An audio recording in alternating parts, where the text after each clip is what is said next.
we're having a blast out here. Got a lot of deer moving. We've got a lot of big bucks on trail camera because Jerrid is a hound. This guy, how many cameras you got out right now, Jerrid? We got 17 out right now. 17 cameras, and every one of them have big bucks on them. That comes from a lot of hard work and a lot of scouting. He's allowed so many archers to be able to take bucks over the years, and that's one of the reasons we're here.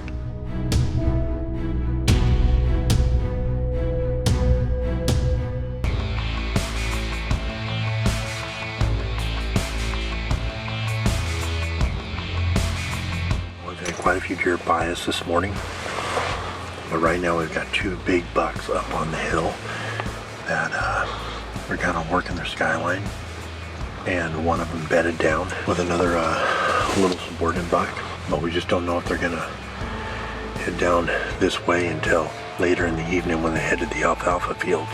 So we're just praying that those bucks stay in this neighborhood and they don't just go out searching for other does, because both of them were really nice big shooter bucks. One of them was a big typical 4x4, probably 27 inches wide.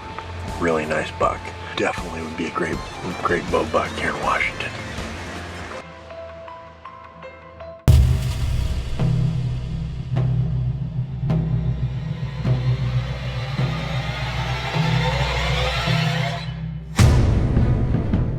And here is that buck that was in his bed. Here's the buck that I was seeing. It wasn't the biggest deer, but it was definitely a good, mature 5-6-year-old buck, 3x4, big typical mainframe. He was posturing those other little bucks. He was telling them, hey, this is my flat, these are my does, go away.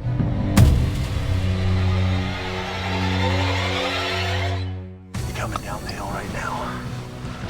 All right.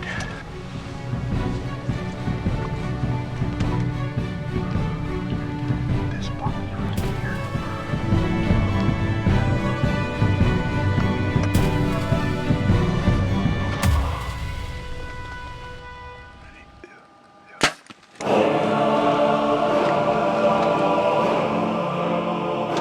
Buck down right there, 33 yards, complete pass through, and that right there, gentlemen, fills my quest and my tag and the end of my hunt here in Washington. You did it, man. Yeah, I got him. He ran down over the top of this hill right now, and I've been out of the blind for a couple of minutes here, and that bigger buck that I was waiting for is now standing on top of that ridge on that left-hand side of that knoll right there. Yep. Well, I made the right decision because I shot this deer perfect, and I know he's down over here, but I made the wrong decision.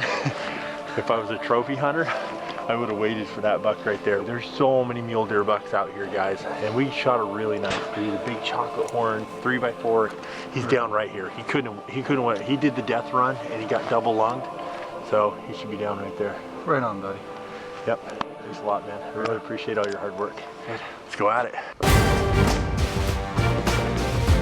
Here's, buddy. What a nice buck right there. Look at that. Just the big typical classic from behind mule deer buck. Big, mature, huge deer. Man, what a special deer. Thank you very much, man. Right on, buddy. Whole bunch. This was a classic Western Extreme week. We were in Okanagan, out here in my home state. I've said it over and over again here in the show, but I'm proud of it. I mean, Washington has some great mule deer bucks in it. It's one of the few Western states you can buy a tag over the counter and come out and hunt. The seasons are extremely liberal, and you can mule deer hunt and you can whitetail hunt on the same tag, which is really, really cool. And this is my second year out here, and what's really cool is Ray Bunny was in camp. I had Slade and Austin Blackwell and Brian Fuentes were all in camp this week, and we all were able to take mature bucks. Jerrid, I want to thank you very much, man, for all of the work that you did during the course of the year in scouting. Without that, the nut wouldn't have been possible. Jerrid has guided over 100 guys to a mule deer buck with a bow and arrow.